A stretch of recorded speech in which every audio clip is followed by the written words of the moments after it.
Hello, everyone, and welcome to 360 Feedback Best Practices to Fuel Success. I'm going to give everyone a minute to get signed in. While we're waiting to get started, I'll take care of a few housekeeping items and introductions. I'm Jessie Beeringer, Head of Marketing for 3D Group, and I'll be facilitating our session today. Please feel free to ask questions using the chat function throughout the presentation. We'll be answering as many of your questions as we can at the end in a Q&A session. Joining me to discuss 360 best practice is 3D Group President, Dr. Dale Rose. Dr. Rose is the founder of 3D Group and a nationally recognized expert on talent assessment, leadership development, and 360 feedback. Dr. Rose is a widely published author in academic journals and an author and co-editor of the recently released Handbook of Strategic 360 Feedback. In addition to designing custom 360 feedback systems for clients, Dr. Rose personally coaches leaders in focused post-360 feedback sessions. While he most frequently works at the executive and C-suite level, he's supported leaders at every level from board chair to first-line supervisor. He's also a frequent contributor to publications such as the Wall Street Journal, Financial Times, CEO World, and HR.com. Now I'll hand it over to you, Dale, to get us started. Thanks, Jessie, and thanks to you all for joining me today to talk about one of my favorite topics, 360 feedback. And we're going to focus today on kind of what some of the key best practices are. There are many options there, but I boiled it down to kind of the 6 big ones, I think. I'm going to share a little bit of data around the practices and what's commonly done, some data on results, and I hope you find this a useful and practical webinar. We're really focused here on trying to give you some actionable tips for how to make your process a success. So I want to start with kind of the bottom line. Why do people do 360 from the perspective of does it make a difference? We often get asked at 3D Group this question of the ROI, if you will, of 360. So I've got a few different data points I want to share on that front. The first is a study we did a little while ago now, where it was relatively simple. We were working with a retail organization. In retail organizations, that store manager, is one that's really driving a lot of the success, certainly from a profit standpoint, and also to some degree revenue. So we took 64 managers who had participated in a 360, 64 different stores, did a little bit of controlling for environment and how long they'd been in their location, things like that, and found that when you just split them right down the middle, the higher scores were generating $5 million a year more in revenue than the lower scores. So a simple design, but I think pretty relevant in the sense that we literally just cut it down the middle from high to low and found a pretty significant difference in a very bottom line orientation. Now, if you flip it and go, well, what if that's not the most rigorous sort of journal level study? There was a study done by Kim et al. In the Journal of Applied Psychology, sort of the top journal in our field, really, wherein they kind of went the other direction in terms of really controlling for some variables, doing a deep dive into 253 companies that were using 360 feedback to identify, what benefits did they see in those organizations, and we're able to link 360s to workforce productivity very significantly, and a number of different financial indicators. So a little bit more rigorous study, again, finding very, very positive correlations between 360s, use of 360s, and critical financial metrics. We recently, in an even more recent study, did our annual benchmark study. And in this study, we combined data over the last 20 years, 600 plus organizations, and we looked through sort of 22 design considerations to see, what are companies currently doing in their 360 practice. In doing that, we asked the respondents a little bit about their linkages they saw, if any, between 360s and financial metrics. So again, in this context, we asked sort of 4 key areas where we thought there might be some impact. The improving turnover, improving customer satisfaction, some effect there in terms of, a quarter of the companies feeling that was those were positive, indicators. But really interesting that retaining high potentials and helping leaders make better decisions, they saw as the most critical or high impact kind of bottom line metrics that 360 is tied to. So the benefits here are clear. What I want to try to get into then is, well, what exactly is driving that, and how do you get to these benefits? What are the design decisions you need to make? I have learned that it's useful to go through a little bit of specifics around what exactly I'm talking about with 360 feedback. So I'll spend a little bit of time here just kind of getting us on the same page in terms of what 360 feedback is and how it works. So, typical workplace feedback is your manager gives you feedback, good, bad, or ugly, around how they feel you're doing. The challenge with this is it's a choose one problem, right? So if I'm picking one of these 4 to be my manager, I've got a pretty quick and easy choice. Not a big fan of the cigars, don't need the grumpies, but this person who seems to be likely a mentor, likely to give me some guidance, hopefully keep me accountable as well, probably is the one I would pick. And so the feedback you get is going to be determined by that individual leader. 360 feedback, of course, breaks this open to say, well, gee, you work with a whole lot of people. Maybe we should get a multifaceted view of your performance and your behavior at work. So this is where you're looking at, maybe again, still those raters are quite varied in terms of their point of view and their perspective, but you're able to blend all of those together to get a more balanced and frankly more reliable and more valid view of your behavior at work. And using that then as a leader allows one to prioritize how you might be more effective interacting with those individuals. We've gone on record defining 360 feedback pretty specifically. There's a lot of feedback tools out there. She wrote a book chapter on alternate forms of feedback and how they compare. So it's useful to be really specific about what this is. Yes, multifaceted, lots of different individuals, but also there are these 3 kind of core elements. So it needs to be a quantitative survey. And I know there are a lot of stakeholder interviews that get done on leaders, and those are really valuable. I recommend combining them with an actual 360. But the quantitative survey allows you to do real comparisons, sort of an apples to apples comparison. On this item, this group rated you in this way and this group rated you in that way, which those stakeholder interviews don't quite allow you to do in the same way. So again, super valuable, just a little different than what 360 really does. Also, it's very specific, relevant workplace behavior. So the content itself is predefined in a very concrete way where each rater group is getting the same exact questions and responding on the same scale. And then, of course, the multiple feedback sources. So this is kind of how we define and think about what the core components are of 360. When I mention this to anybody, at a cocktail party, what do you do? 360 feedback. Oh, what's that? And I mention these 3 things. They kind of stare at me like, am I going to get another drink? What am I doing here? So it helps to be a little more tangible. The survey might look like, specific items like listens to others attentively. And that rating scale typically, as you'll see in a moment, 5 points is pretty common. We always recommend a don't know, not applicable for those that don't observe a particular behavior. And then the results come out typically in an average score. You can get distributions, and there are other ways to report the results. But again, broken out by the different rater groups that provided feedback to this individual on that numeric scale. And so again, in this context, one could say, oh, if I'm looking at this feedback, that other group, however they've been defined, the manager, the peers, all feel I'm doing pretty good at this. The direct report group is a different story. There might be more opportunities. So who is it among that direct report group I might need to be more attentive to from being open to their point of view and their opinions, et cetera. So this is what we're talking about when we talk about 360s. Who typically gets 360 feedback?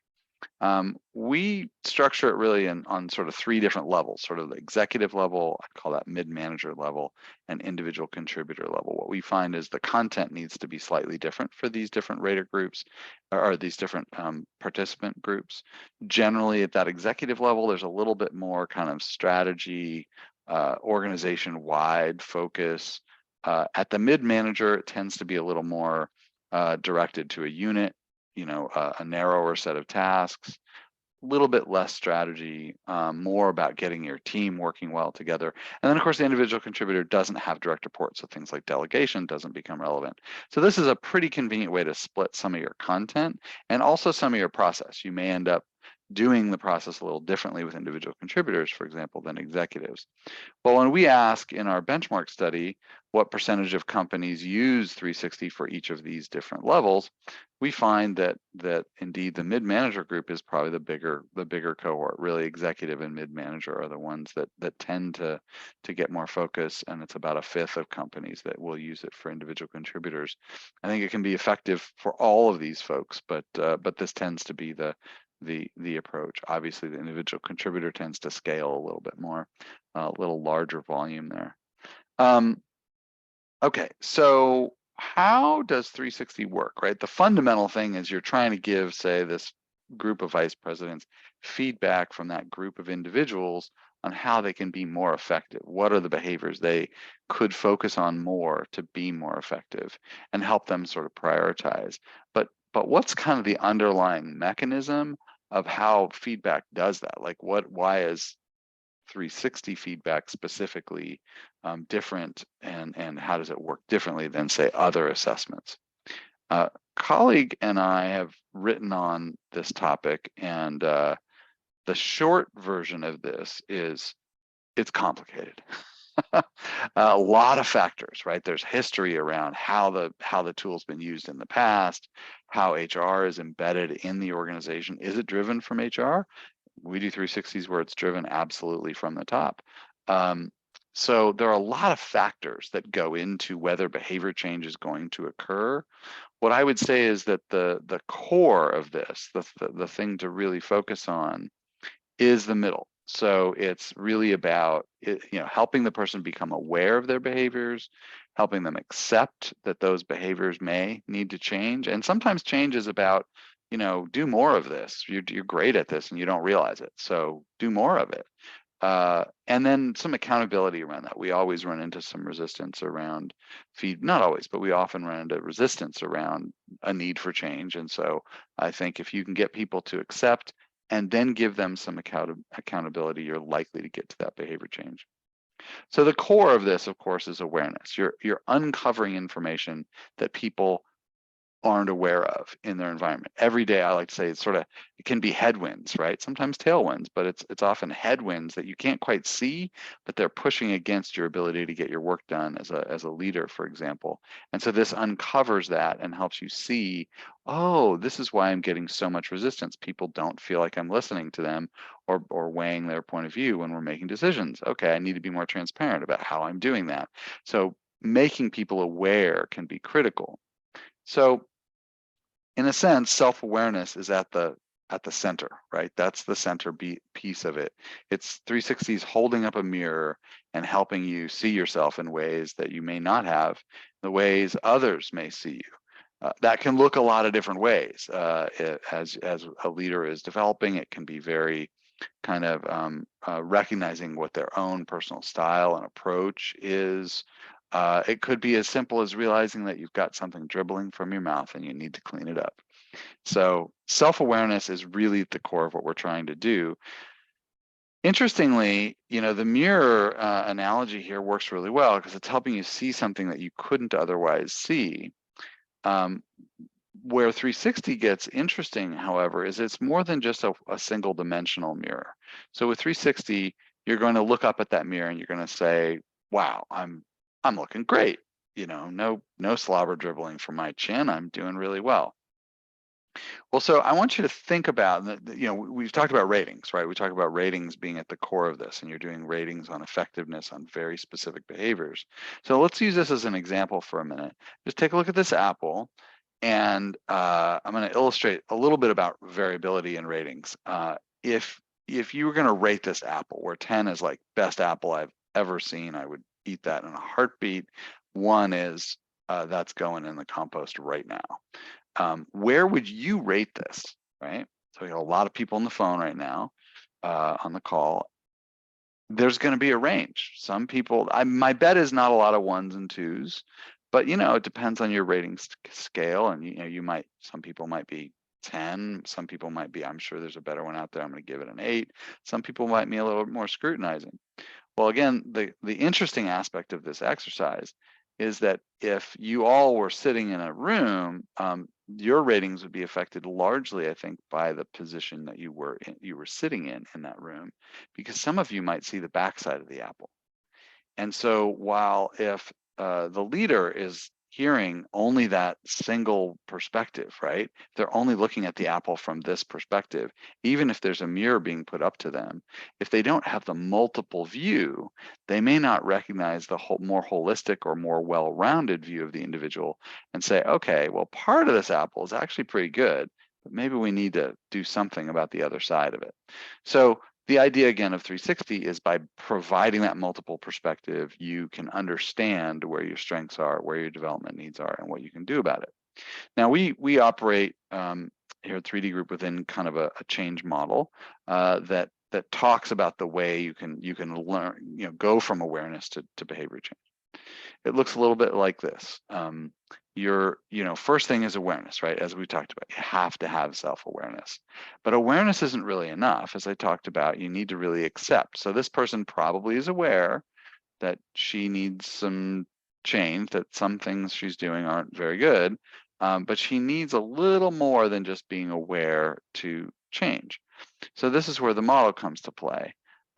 You need to actually put a plan together on what you're going to do, and I think 360 is an incredibly useful tool for helping you understand your environment and what is it that I need to do. It's not just that single view, it's a multifaceted view. But the gaps, the key gaps that you need to focus on. And so let's start with this. You can take each one of these components and kind of build in elements of a 360 process to support, are we adequately making people aware of the right things, the right behaviors, right? Are we supporting a process that has action planning in it? Are we communicating to people that we expect behavior change? And are we checking in with them and supporting them with, say, their manager to really make it about behavior change and help them see whether that's happening or not? So you can build different facets of your process to support all 3 of these. The key, though, is there are these gaps, right? So you also have to create facets of your program that will support people accepting their feedback and then being accountable for creating change. And without that, your chances of success in getting feedback recipients to change is going to be significantly impacted. So when you're putting your process together, and as I go through these best practices, they're going to link into these different dimensions, and anything you put into a 360 process, whether it's the survey content, the messaging around how it's going to be used, who gets a copy of the report, there are zillions of details. You want to make sure they tie into each of these and are supporting the notion of awareness, acceptance, planning, and accountability in the service of change. So when you get started, you're going to start with the simple question: who should get feedback, right? That's a great place to start. Who do we want to actually receive this feedback? Who's going to participate? What typically happens is you start with this question, and then you move on to the next questions, and they start coming at you quicker and quicker and quicker. So, things like, who is going to receive a copy of the report? Is it just the participant? Is it their manager? Does HR have a copy? It's going to be a long survey, a short survey. Can HR ever look at a copy of the report? These are things that are going to be really important to establish, and these decision factors are going to weigh heavily in how successful your program is going to be. So one way to frame all of these decision factors up is to hang it around some essential components, and I've alluded to them a little bit already. But to get behavior change, you got to have relevant content. I have seen surveys that are really shockingly irrelevant, and leaders get that feedback and they go, well, this is not really relevant to me, so I'm going to ignore it. Or it's overly complex. The item, I'm lost by the time I get to the end of that survey item. So you need relevant behaviors that are clear and actionable. The content itself is absolutely essential. The data need to be credible. If you have the wrong raters, I've seen processes where someone didn't even know they were going through a process. For clarity, not a process we ran, but where they didn't even know they were going. They just got a report. Oh, here's your 360. And they had no idea who filled the survey out. They had no idea who was invited. How is that going to feed change? It's not. You need to be clear about who provided feedback. You need to make sure they had an anonymous opportunity to give feedback. And that is what's going to lend itself to the credibility that you need for those leaders to be able to really create change. And then lastly, we talked about accountability, and we strongly encourage manager involvement. I think involving someone's direct manager in the change dialogue is absolutely critical. Without that, you're really unlikely to get the accountability needed to create behavior change. You will get change from the folks who are motivated, self-motivated, but you're very unlikely to get change in the way that you're really looking for it, which is not just the ones who are self-motivated, because they may change anyway. They're going to self-improve anyway. It's the folks who are in the middle. The real resistors are going to be hard to get, but the ones that are on the fence with the right kind of manager involvement can make a huge difference. And then, as we'll see in some of the data, some support in coaching around the feedback and where to go with it and what to do with it can make a huge difference. Okay, so these six components I'm about to share all fit within this kind of framework, and I think you'll see are pretty clearly linked to some of these various components. But as you're designing your program, I think you might find the 7th, 8th, 9th best practice that I don't get to today that you can tie into these, right? I think as you're designing your process, make sure you're thinking about, well, how does this affect anonymity, this message that I just blasted out about why we're doing this? How does this affect credible data? Are the items that we've written or that we're looking at in an off-the-shelf tool really actionable? Are they really, do they fit our strategy? Things like that. So this, I think, is a good broad framework, but I'm gonna pick my favorite 6 now and dive into each of those. All right. So number 1, start at the beginning. You really have to be clear about your purpose. Why are you doing 360, right? What is the hope that you have for this? When we asked these companies in our benchmark study, in our most recent study, but as you can see, it goes back for quite a while. We didn't ask this question in the very first one, which was, I think, 2002. A lot of different purposes, right? Development tends to be king. Clearly, 360 is a developmental tool. It is a way that leaders can see and individual contributors can see that mirror and use it in the context of, oh, how do I get better? Wipe it off the chin, whatever the thing might be. So that's really at the crux of all of this. Career development could be that context. But interestingly, as you go down this list, it starts to get into different kind of decision making. Clearly, development is, you're supporting a decision around how you're going to develop, which can be quite significant. But you can also get into organizationally, what should the training be for this group of employees, leaders, et cetera? What curriculum should we dive into? Because we seem to have a lot of challenges in one particular area or another. So it can be useful at an institutional level, not just at an individual level, to help guide some of that. Of course, at an individual level, it might help you choose a training program or course to follow up in, a leadership program, that kind of thing. But also can be used to inform succession planning, hypo identification. Very rarely, in this case, we didn't find a single company that directly linked it to pay increase. So, the idea of you scored this, therefore you get a pay increase. Very few organizations, well, in this case, none, are really willing to go to that link. Some will do an indirect link, it's one component, that kind of thing.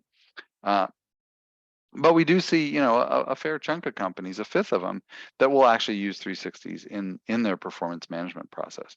So the point here is understanding your purpose is going to drive a lot of the decisions that you make. If you're deciding that your process is going to be used really heavily for succession planning, that's going to change the rigor with which you implement some of these things, and you may want to be more specific about who's filling out that survey, for example. You're going to need to be clear about who has access to the data. That may change people's perceptions of the process a bit. So you want to just be really clear and recognize that the purpose you're using it for, and often there are multi-purposes, right? You can see this doesn't total 100. So someone might be using it for development, but also for succession planning. So being clear about that up front will make a big, big difference. Some of the ways to be clear and to think about it is to consider the big picture. So there are things that people often overlook around how a 360 and a 360 process can be embedded in an organization. You can actually use 360s to drive strategy. We've worked with many organizations where the top leadership felt that the organization was sort of too, I'll call it, stuck in the status quo, and they needed to innovate, they needed to change, but they couldn't even see it. So you start crafting items that really fit that paradigm shift, and start pushing leaders and employees to think about how well are we doing this, and give each other feedback on it. And it can start to really change, particularly again if your strategy is oriented in that direction. So you can use that survey content to really change leaders' focus and align it with strategy. The way you communicate purpose is everything. People, their 360 process will get a reputation within an organization. All too often we work with folks where they're saying, oh, I remember literally introducing a process one time where I heard someone off in the back room say, oh, this is what they do right before they start firing people. I called her right. I said, hey, appreciate your input. That may have been how you did it at a different organization. That's not what's going to happen here. So you have to be really clear in how you communicate, and think about, are you focused primarily or exclusively on individual change, or are you trying to look at aggregate data or trends in the goals, et cetera, to affect organization-wide change? I think those are kind of some big things to think about and to be clear on as you're implementing, before you even design or start implementing your process.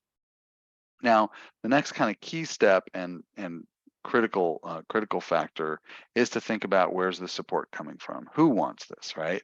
Not just what are we doing and why do we want to do it, but who wants it? Clearly, senior level support is a real difference maker. In our experience, most C-suite executives have received many 360 processes. They likely do have had variety of experiences, so you want to be clear about setting the right culture with them around purpose, but you need that senior level support. Without it, it can be real problematic. And fortunately, what we found in looking at our data in our benchmark study is actually there's quite a bit of senior level support. So if you look at, not surprisingly, the CHRO and CLO are sort of the most supportive. That's probably encouraging. But, at 78% of CEOs being a strong advocate for a process like a 360, super valuable. So making sure that you leverage that, you understand what their interests are, how they see 360 feedback, how they see it linking to strategy, and involving them often. Going first is a good idea. Sort of set the example. Make sure they're getting feedback as well as giving feedback. For me, I think actually one of the key data points on here is the notion that you got 68% of CFOs that are in that strong advocate space. So that's the CFO is going to be the hardest nut to crack, so to speak.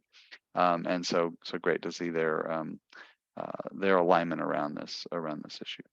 So yeah, I absolutely, every program is going to want it, but given the link to strategy, given the importance of this as an institutional driver for change, having that top level support just makes all the difference.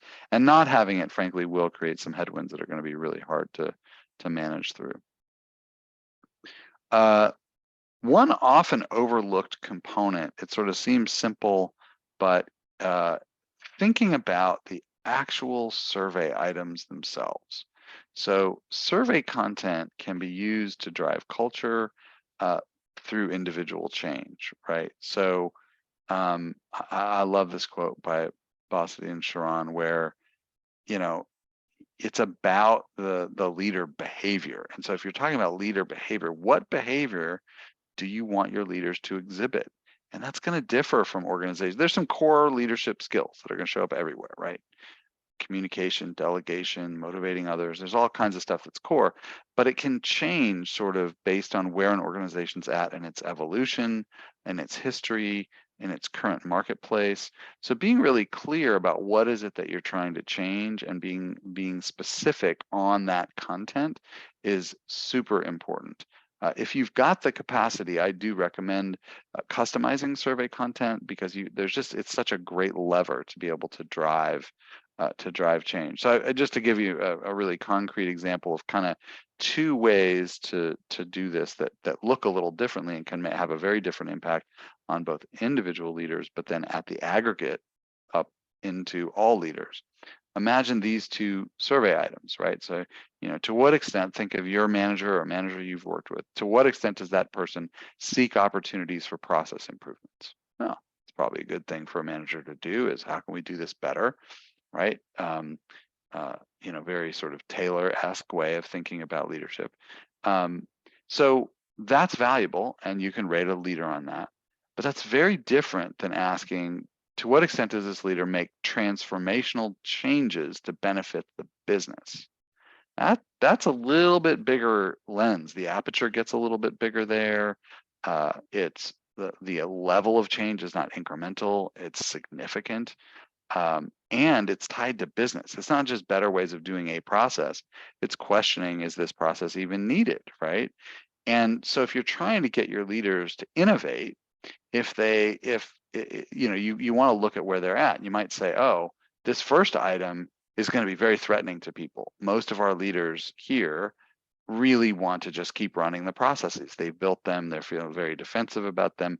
So the idea of process improvement will be threatening. Okay, if that's the case in your organization, don't start at level 2, right? Level 2 will be just, forget it, I'm rejecting the organ here. So you may need to start at level 1 and then incrementalize and do that for a year or two and get people, kind of break the ice, if you will, get people, oh, I can actually improve these processes. And then you level it up into making transformational changes to benefit the business. So unless you're interested in radical change in the organization, asking them to take that second level is not wise. But either way, recognize that the content, the survey questions themselves, can have a huge impact on the likelihood of change, but also the direction of change. And you can use it really to drive culture in a pretty significant way. Couple other, or one other kind of content space to kind of stay in is survey length. We've looked at data and experienced a lot of dialogue around survey length. I'm going to recommend 75 questions or less. Usually when I say that, people think, oh my God, 75 questions, that's just way too many. Well, if you do it right, 75 questions can be completed in maybe 4 minutes, 5 minutes, pretty easily. The open-ended questions at the end, that can take a long time. Someone could write pages, volumes. But if you write questions well, it can be done, pretty efficiently. And if you do less than this, I've seen clients try to get away with 20 questions. They just want it to be quick and easy. What happens is the leader gets the feedback and it just doesn't quite hit the mark. It's too general, it's not in depth enough. So again, back to credible data, this didn't really measure the right things. I'm going to ignore it. And what you don't want to do is to give leaders an excuse to ignore data. So again, if your items are short and clear enough, behavioral, actionable, you organize them into competencies, even the results on 75 questions can be prioritized and organized in a way that they're easy to sift through to identify development opportunities. So, probably a decade ago, but decade ago and beyond, there were surveys frequently out there, 120, 130 items. That's probably too much. In this day and age, survey fatigue will be not good. But if you give people enough time and keep those items short, you can get 75 questions. Our data show that I'm not far off. The average length is around 50 questions. We see typically those performance management 360s tend to be quite a bit shorter. Could be as short as 10 items. The leadership development surveys tend to be a little bit longer. So it's gonna co-vary a little bit with the purpose that you have. But generally speaking, certainly less than 50 is gonna be a pretty short survey. And ideally, if you're really covering all the dimensions of leadership, you're probably going to end up with a little bit longer survey than that. So 50 to 70, 75 is probably where you want to be, depending on your population and that sort of thing. All right. So while survey content is important, and I could dwell on that forever, I think the most important thing that respondents talked about in our survey is anonymity. And you hear this again and again. Over 80% of respondents said that anonymity was an essential component. So you want to make sure that you're giving people an anonymous opportunity where their name is not attached to their feedback, because we find face-to-face feedback can be a lot harder, and particularly in certain cultures, than through a survey. And this is also, interestingly, one of those things with those stakeholder interviews. Can't be anonymous because you're interviewing, exactly who's saying it, right? So the opportunity to give people an anonymous way to provide feedback is absolutely at the core of the process. And without it, if in fact in your communications you need to be clear that this is anonymous, you need to be clear what we call sort of the rules of engagement. How are you going to protect anonymity? One of the most essential ways, of course, is to have a third party processing your data so that no one has access to it within the company. But I would just be very open and very direct with people about your commitment to anonymity. It will improve the quality of the feedback. People will be far more willing to share their honest point of view than if they feel that it might not be anonymous and there might be retribution. So this is a kind of a non-starter. Probably the most common way to protect anonymity, or one of the key data points, is around how many raters are minimum for sharing feedback, right? So for example, when we saw the report before, the manager score, not anonymous, right?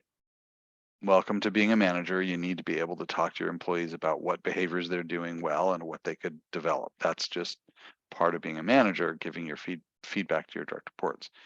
Peers, on the other hand, other groups, maybe business partners, things like that, those folks are going to want some anonymity to respond. And so what typically is done, and it's been just consistent for a long time, is a minimum of 3 raters is established, so that if 3 or more peers respond, then we'll report the data.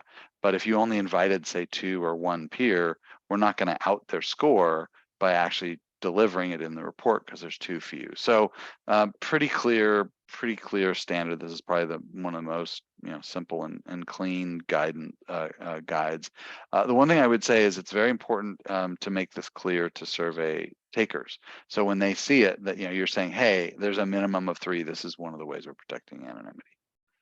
All right, and then 6th, because I couldn't get a 7th into the time we had, is coaching.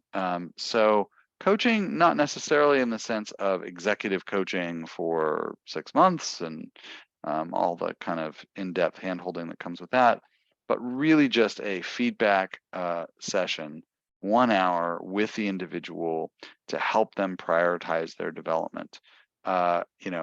A large preponderance of respondents said that it was an essential part of the process, like essential, like not even not a nice to have, right?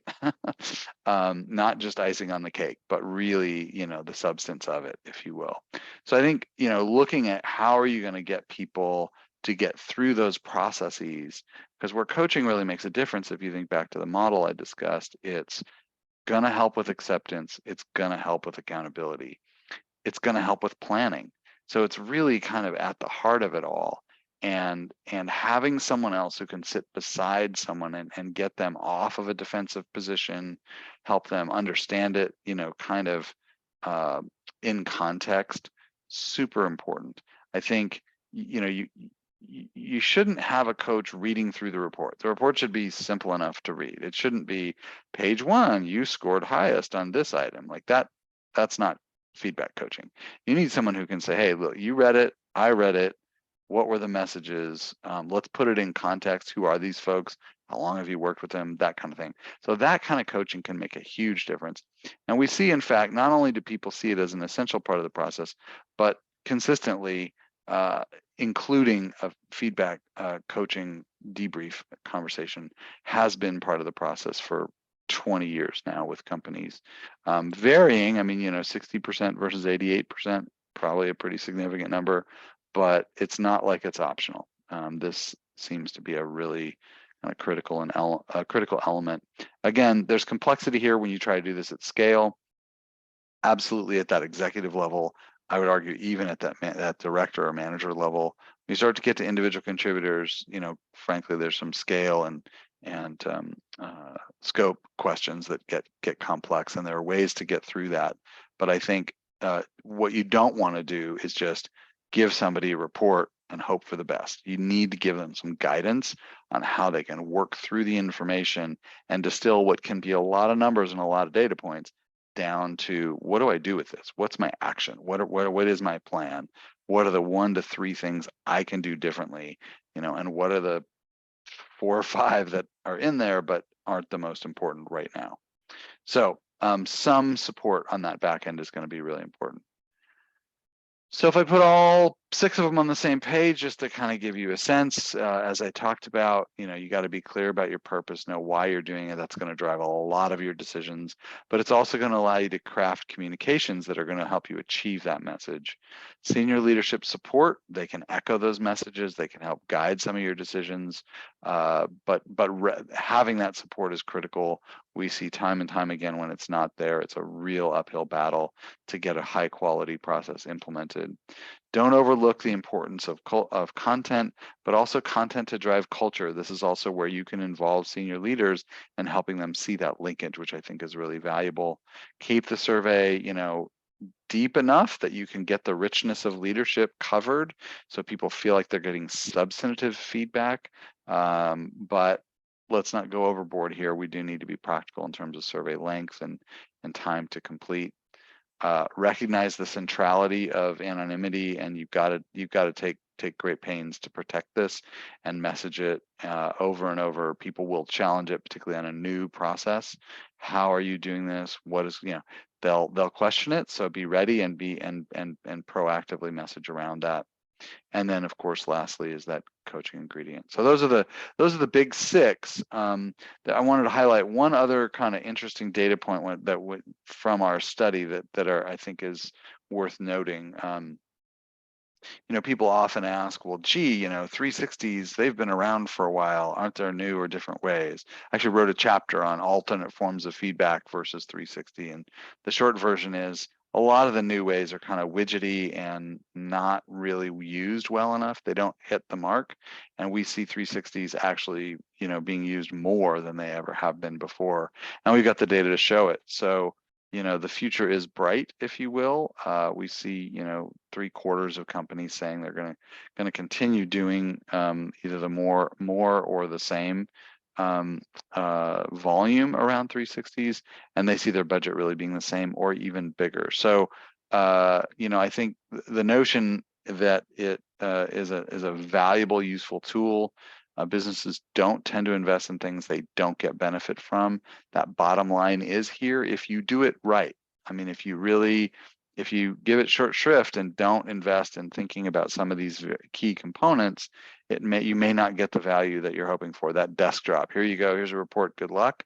You're probably not going to get value out of that. I talked to a company that was wanting to shift to working with us. I'm not kidding, it blew my mind, but they literally said that they had done 360s for their whole management team, large volume, and their data showed on the site that 40% of them had not downloaded the report. That process needed fixing. When we got through with it, 99% were looking at the report, and like 80% said that they had learned something from the process. That's the kind of value that's going to get you the value that you're looking for. That's really what you're trying to do when you do a process like this. So I could go on and on. I've got 7 through 12 that I could hit, etc. but I thought I'd leave a little time at the end here for some questions, and a brief ad for working with 3D Group. We really do have some of the best software in the business. We know what we're doing, and you're not, you're talking to folks when you call on how to design and implement your program that are gonna implement with your culture, your environment, your history in mind. But they're real experts in what they do, and they're going to be pretty flexible. We literally wrote the book. But at the same time, we have to fit what we're doing to your environment, and we're pretty darn good at it. So that's my short pitch. Any questions, Jesse, from the audience? Yeah, we still have time if you want to type in another, the ones we've gotten so far. You kind of touched on this already, but someone asked, is 360 the best method available for feedback, and what are the advantages over other types that are out there right now? Yeah, as I mentioned kind of a little bit throughout, the stakeholder interviews, really popular. I think that qualitative method can be very effective for doing some follow-up, filling in, particularly on a focused group, right? I really want to drill down into my direct reports or this peer group, or see how the management team sees me, something like that. So that's a decent way to do kind of a deep dive, especially if you know a little bit of what you're looking for. It doesn't work as well as a 360 to provide a comprehensive assessment of leadership. It might not be able to cover all the dimensions that you can in 70 items as efficiently, and it won't cover as many people. So, is it better? It's different. It covers a different area, and it I think, often augment a authentic 360. We've seen kind of come and go these sort of what do they call real-time feedback apps, where you can just give people feedback all the time. People don't want feedback all the time. They don't need feedback all the time. They need it periodically, and they need a moment to think about, okay, what am I going to do? But if you're every day getting different directional feedback from different people, you can't react and respond and be shifting your leadership left and right and left and right. So we've actually seen, I can think of at least a dozen cases of companies trying those feedback apps, finding people don't use them very much. When they do use them, they tend to be very, it's all positive feedback. It's all attaboys, which is great. But that's not developmental feedback. It can be a component of developmental feedback, but by itself, it isn't. You need both. You need some hey, this part was great. Keep doing that. This part left me a little short. Can you pick that part up a little bit? And we find leaders crave that. They get very frustrated when they only get positive feedback, and that they really want some directional feedback. So I feel you're a little bit the carpenter with the hammer, seeing everything as a nail, but I really don't know of another tool that can give you the quality, breadth, and directionality of feedback for development and planning and decision-making purposes that 360s can. So I think there's a reason why it's continued and it's expanded. It's pretty unique. You can't really get that kind of honest feedback to leaders in any other way. Different feedback, but not the same, and not as good. Personal opinion.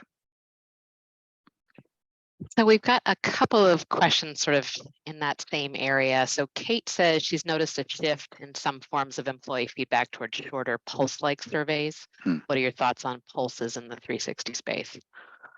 I had a few questions like that. Yeah, pulse surveys, can be good. Again, I think you got to be a little careful about how often you pulse, sort of to my point about the anytime feedback, right? It's every week, every day. It's too much. You really don't want that. People can't process it.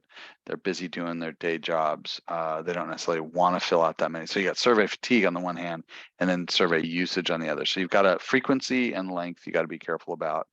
I think pulse surveys can be used.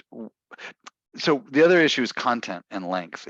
They're by design. The whole point is it's a pulse, so it's short, it's focused. You kind of need to start with a big view first, and then maybe you can follow with that pulse. So I've seen that work okay. It becomes something a little bit different. What I find to be more effective is some of the stuff that Marshall Goldsmith has put out around use a full 360, identify your areas, and then follow up with your specific raters to see how you're doing on the thing you developed. But we've seen some challenges with people using like same items and trying to compare numbers. I've actually got a paper on this, be happy to send to you, that identifies kind of 7 reasons why that pre-post measurement is really problematic. And one of them, for example, is if you end up with a couple of different raters, which you're likely to just pragmatically, that can radically shift just because their point of view is different. Which side of that apple are they looking at? And their rating preferences. Some people rate high all the time, at the extreme, some people in the middle. So rater differences can have an impact. So I'd be real careful about numbers to numbers. But what I have seen work pretty well is this question of, hey, I'm working on this. How am I doing? Am I better? Am I worse? Am I the same? I think that's a pretty useful way to think about change. But pulse surveys, you got to be a little careful with. Bottom line. Okay, someone wrote in, you talked about content fit and customization. What are your thoughts about off-the-shelf tools? Yeah, we actually saw a little uptick in off-the-shelf over COVID. I think people just, the idea of developing a custom model was not necessarily as easy. They were focused on other stuff like safety measures and things for workers. So I think off-the-shelf tools can be really powerful. I've got some friends and colleagues who are vehemently disagree with this point of view, but in the right place, I think they're really helpful. There are points where you don't really want to or need to recreate the wheel of leadership in your organization. The point isn't the content. You're not trying to shift things in that same way. You're really just trying to open up dialogue between employees and their leaders around basics of leadership. And so having kind of a really solid, reliable, valid tool that you don't have to spend your internal resources building something new for is a very valid way of implementing a 360. Again, just depends on the situation and context. I think the other aspect is I've worked with organizations that are like real, like a lot of PhDs, and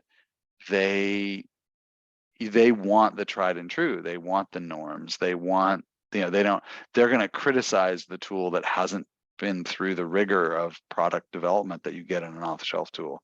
So I think, again, you got to look at your kind of culture. How's it going to be received, and what are you trying to do with it? If what you're trying to do with it is to shift your culture, as I was describing before, from innovative, from sort of stuck, if you will, to being innovative or risk-taking, you might need a custom tool. If you're just trying to get conversations going because people aren't sharing or aren't listening to each other, you might not need, the content might not be the key lever at the beginning.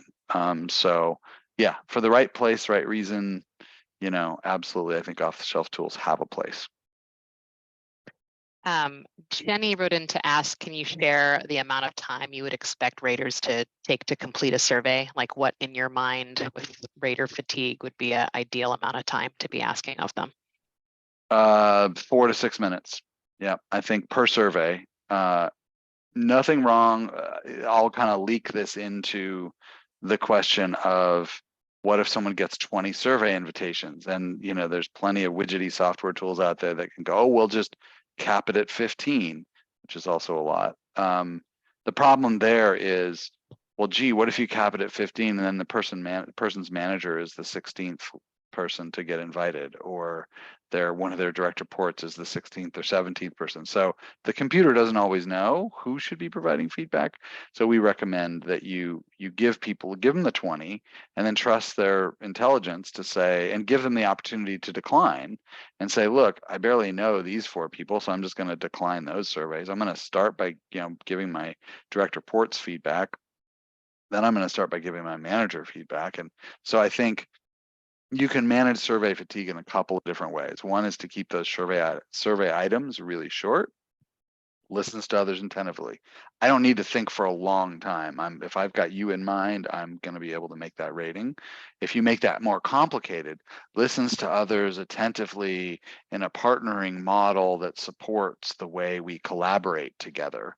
Well, okay, now I'm lost and I got to start over again. So I think, you can get 70 questions done in 6 minutes pretty easily if you've got a clean 5-point rating scale with clear items that all hang together. So yeah, that's kind of my thought. Okay, I've got two here that I feel like are kind of closely related. So somebody wrote in, how do you manage the subjective perception factor in a 360? And then we had another one about what prevents bias. I'm going to sort of pair those together. So Walt Tornow from CCL, one of the innovators in the space, wrote a great article, I think it was in 1994, 92 maybe, about the idea that the bias is what you want. You're trying to, that's what a 360 does, is you want the subjectivity. You want to reflect subjectivity, because again, what you're trying to do is understand, let's go back to the apple, right? What's the objective view of the apple? That objective view comes from multiple different facets, all understood separately. And so it isn't the one side that's shiny and bright, or the one side that's, rotted, that is the answer. It's, oh, there's different ways of looking at it. So what's the objective answer on the apple? Well, there isn't one. But if you look at the individual points of view and understand them, then you can move forward constructively. If you see that, are you as a person listening attentively? Are you a person who does that?